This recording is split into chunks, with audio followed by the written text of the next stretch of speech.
Hey everyone, welcome back in my channel Treasure World। तो स्वागत है आपका मेरे चैनल पर। तो हाजिर हूँ मैं फिर से एक न्यू इंटरेस्टिंग मॉरल स्टोरी के साथ। आज की स्टोरी बहुत ही इंटरेस्टिंग है, साथ ही यह एक मॉरल स्टोरी है। इस स्टोरी में आप इंग्लिश वर्ड्स, उसके correct pronunciation, Hindi meaning, story को रीड करना तो सीखेंगे ही, इसके साथ साथ आप स्टोरी का हिंदी में अनुवाद करना सीखेंगे और इस स्टोरी में आप मोरल भी सीखेंगे, यानी जीवन की सीख भी सीखेंगे। तो स्टोरी स्टार्ट करने से पहले अगर आप इस चैनल पर न्यू हैं, मेरी वीडियो को पहली बार वॉच कर रहे हैं, तो मेरे चैनल ट्रेजर वर्ल्ड को सब्सक्राइब ज़रूर करें ताकि interesting moral stories, informative videos आप देख सकें और जो बेल आइकन दिख रहा है उसे भी हिट कर दें ताकि मैं जब भी वीडियो अपलोड करूं तो इसका नोटिफिकेशन आप तक पहुंच जाए। तो चलिए स्टार्ट करते हैं आज का यह इंटरेस्टिंग मॉरल स्टोरी। और हाँ, अगर आप मुझे फेसबुक पर वॉच कर रहे हैं तो फॉलो करना ना भूलें। सो आज की मॉरल स्टोरी का टाइटल है two friends in desert. Two का अर्थ होता है दो, फ्रेंड्स यानी कि दोस्त, इन यानी में, डेजर्ट का अर्थ होता है रेगिस्तान, यानी जहाँ बालू ही बालू हो उस जगह को डेजर्ट कहते हैं, रेगिस्तान कहते हैं। तो शीर्षक का अर्थ हुआ रेगिस्तान में दो दोस्त या दो दोस्त रेगिस्तान में। So let's begin the story. Once two friends were walking through the desert। Once का अर्थ होता है एक बार, two friends यानी कि दो दोस्त, were walking, walk यानी कि चलना, were walking यानी कि चल रहे थे या जा रहे थे, through का अर्थ होता है द्वारा या यहाँ पर इसका सेंस बनता है से होकर। द डेजर्ट यानी कि रेगिस्तान या मरुस्थल। तो इस सेंटेंस का अर्थ हुआ once two friends were walking through the desert, यानी एक बार दो दोस्त रेगिस्तान से होकर चल रहे थे। During the journey they had an argument and one friend slapped on the other's cheek. During का अर्थ होता है दौरान, द जर्नी यानी कि यात्रा। तो ड्यूरिंग द जर्नी यानी यात्रा के दौरान दे हैड एन आर्ग्यूमेंट, दे यानी कि वे, हैड एन आर्ग्यूमेंट का अर्थ होता है बहस। तो दे हैड एन आर्ग्यूमेंट यानी कि उनमें बहस छिड़ गई या उनमें बहस हो गई। And one friend slapped on the other's cheek, and यानी और, वन फ्रेंड यानी एक दोस्त, स्लैप्ड यानी कि थप्पड़ मारा, on the other's cheek, on यानी पर, द अदर्स यानी दूसरों के, चीक का अर्थ होता है गाल। तो ऑन द अदर्स चीक यानी कि दूसरे के गाल पर। तो इस सेंटेंस को हम लोग एक बार फिर से समझते हैं। During the journey they had an argument and one friend slapped on the other's cheek, यानी कि यात्रा के दौरान उनका आपस में आर्ग्यूमेंट हो गया, बहस हो गया या झगड़ा हो गया। And one friend slapped on the other's cheek, और एक दोस्त ने दूसरे के गाल पर थप्पड़ मारी। The one who had got slapped was hurt but without saying anything wrote in the sand. Today my best friend slapped me. अब फिर क्या हुआ? The one who got slapped was hurt, यानी कि वह हु गॉट स्लैप्ड जिसे थप्पड़ मारा गया था, वॉज हर्ट उसे चोट पहुंची या चोट लगी, but without saying anything but यानी लेकिन, विदाउट यानी के बिना, सेइंग विदाउट सेइंग यानी कुछ बोले बिना, एनीथिंग यानी कि कुछ, बट विदाउट सेइंग एनीथिंग यानी कुछ बोले बिना, wrote in the sand, wrote यानी कि लिखा, इन द सैंड, सैंड का अर्थ होता है बालू, तो रोट इन द सैंड यानी बालू में लिखा। क्या लिखा? Today my best friend slapped me, today यानी कि आज, माई बेस्ट फ्रेंड, माई यानी मेरा, बेस्ट यानी कि सबसे अच्छा, फ्रेंड यानी कि दोस्त, स्लैप्ड यानी थप्पड़ मारा, मी यानी कि मुझे। तो इस सेंटेंस को फिर से समझते हैं। The one who got slapped was hurt but without saying anything wrote in the sand. तो फिर क्या हुआ? जिसे थप्पड़ पड़ा उसे बहुत दुख हुआ या उसे बहुत चोट पहुंची, बट विदाउट सेइंग एनीथिंग लेकिन कुछ भी कहे बिना, रोट इन द सैंड उसने रेत पर या बालू पर लिख दिया। Today my best friend slapped मी, क्या लिखा कि आज मेरे सबसे अच्छे दोस्त ने मुझे थप्पड़ मारा। They arrived at an oasis while walking where they decided to take a bath. They यानी कि वे, arrived यानी कि पहुँचे, at an oasis।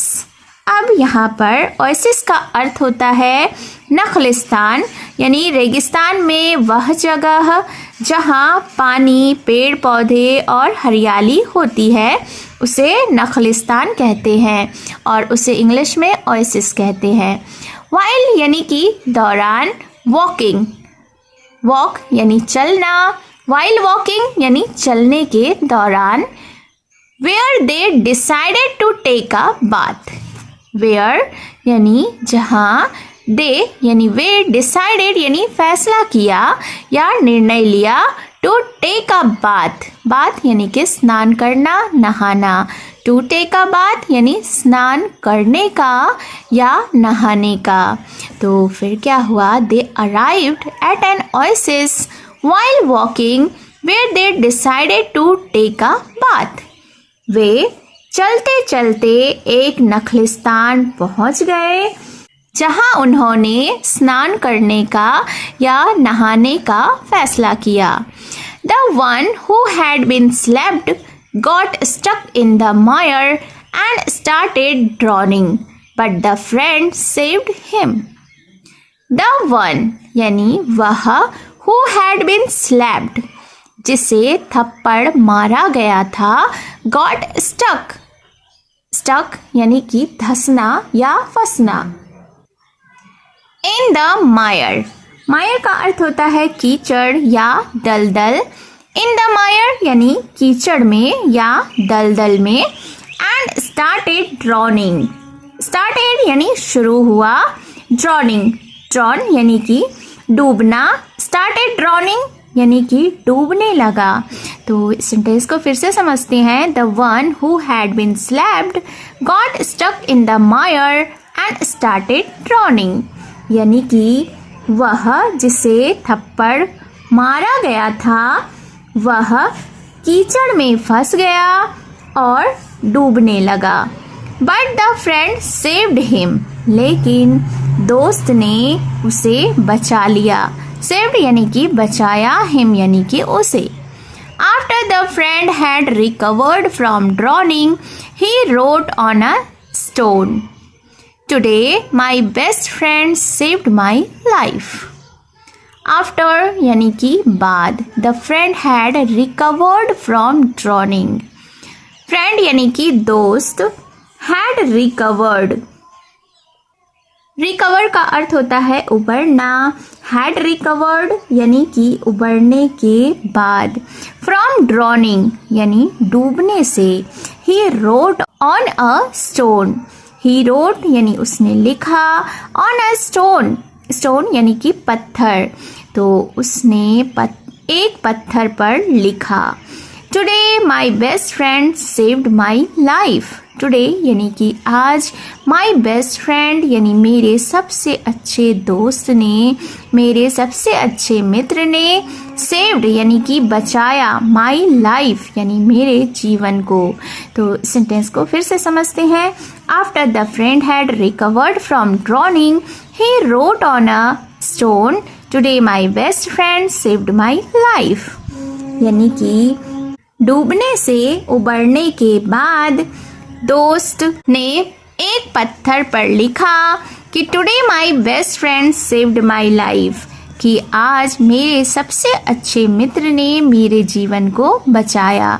The friend who had slapped and saved his best friend asked him, after I had hurt you, you wrote in the sand and now you write on a stone. Why?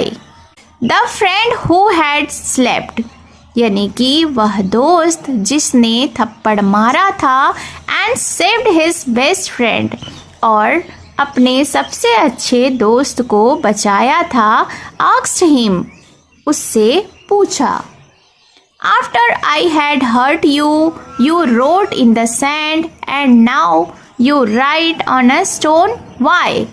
After I had hurt you यानी कि जब मैंने तुम्हें दुख पहुंचाया था या चोट पहुंचाई थी, you wrote in the sand and now you write on a stone. Why? कि तुमने रेत पर लिखा था और अब पत्थर पर लिख रहे हो, क्यों? The other friend replied. अब दूसरे दोस्त ने जवाब दिया, replied यानी कि जवाब दिया, when someone hurts us, we should write it down in sand where the winds of forgiveness can erase it. अब दूसरे दोस्त ने बहुत ही सुंदर सा जवाब देते हुए अपने दोस्त से कहा, when someone hurts us.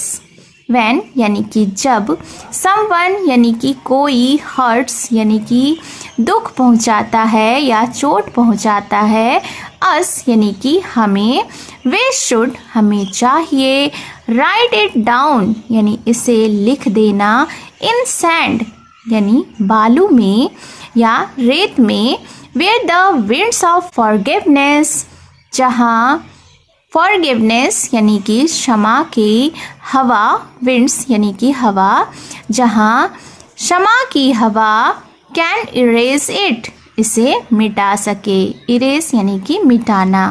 तो दूसरे दोस्त ने बहुत ही सुंदर सा जवाब देते हुए पहले दोस्त से कहा कि जब कोई हमें दुख पहुंचाता है, हमें उसे रेत पर लिख देना चाहिए जहाँ माफ़ी की हवाएं उसे मिटा सकें। But when someone does good for us, we must engrave it in a stone where no wind can ever erase it. But यानी कि लेकिन, when someone जब कोई भी does good for us हमारे लिए अच्छा करता है, we must engrave हमें ज़रूर एनग्रेव करना चाहिए यानी कि कुरेदना चाहिए, इट इन अ स्टोन इसे एक पत्थर पर, वेयर जहाँ no wind can ever erase it जहाँ हवा इसे कभी भी मिटा ना सके। तो इस सेंटेंस को फिर से समझते हैं कि लेकिन जब कोई हमारे लिए अच्छा करता है, हमें उसे पत्थर पर उकेर देना चाहिए जहाँ कोई भी हवा उसे कभी मिटा ना सके। यह जवाब दूसरे दोस्त ने पहले दोस्त से दिया। Moral of the story is be grateful to someone who helps you.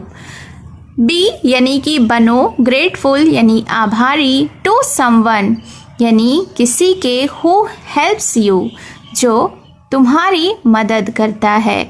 तो इस स्टोरी का यह मॉरल है, यह सीख है, जो आपकी मदद करे उसके प्रति आभारी रहें। So it was the short moral story. I hope you have enjoyed the story. और उम्मीद है कि आपने बहुत सारे न्यू वर्ड्स भी इस स्टोरी में सीखे होंगे। तो कमेंट बॉक्स में ज़रूर बताएं कि आपको यह स्टोरी कैसी लगी और मेरा यह प्रयास कैसा लगा। और अगर आपने अभी तक मेरे चैनल को सब्सक्राइब नहीं किया है तो चैनल को सब्सक्राइब कर लें, बेल का आइकन भी हिट कर दें। और अगर आप मुझे फेसबुक पर वॉच कर रहे हैं तो फॉलो करना ना भूलें। और मेरे इसी चैनल पर कम्युनिटी पोस्ट पर जो क्वेश्चंस दिए जाते हैं उसका आप आंसर दे सकते हैं, जिससे आपकी इंग्लिश प्रैक्टिस भी बनी रहेगी। तो मिलती हूँ मैं फिर से एक न्यू इंटरेस्टिंग मोरल स्टोरी के साथ। Thank you for watching.